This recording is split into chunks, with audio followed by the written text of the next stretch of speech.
புரட்டாசி மாத 4வது சனிக்கிழமையொட்டி திருப்பதி ஏழுமலையான் கோயிலில் பக்தர்கள் குவிந்திருப்பதால் இலவச தரிசனத்துக்கு 24 மணி நேரத்துக்கும் மேலாக காத்திருக்கும் நிலை ஏற்பட்டிருக்கிறது.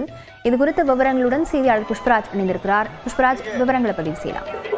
லாவண்யா, புரட்டாசி மாதத்தின் 4வது சனிக்கிழமை ஆகையால் திருப்பதி மலைக்கு வரும் பக்தர்கள் எண்ணிக்கை வெகுவாக அதிகரித்து காணப்படுகிறது.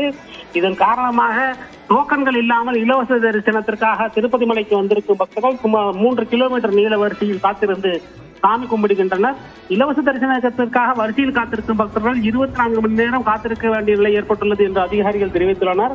அதேபோல் டோக்கன்களை வாங்கிக் கொண்டு திருப்பதி மலைக்கு வந்த பக்தர்களும் இலவச தரிசனத்தில் 5 முதல் 7 மணி நேரம் வரை காத்திருந்து வழிபாடு மேற்கொள்கின்றனர். 300 ரூபாய் டிக்கெட்டுகளை முன்பதிவு செய்து திருப்பதி மலைக்கு வந்திருக்கும் பக்தர்களும் 3 முதல் 5 மணி நேரம் காத்திருக்க வேண்டிய நிலை ஏற்பட்டுள்ளது. புரட்டாசி மாதம் மேலும் 4வது சனிக்கிழமை ஆகையால் இந்த நிலையில் கூட்டம் அதிகரித்து காணப்படுகிறது.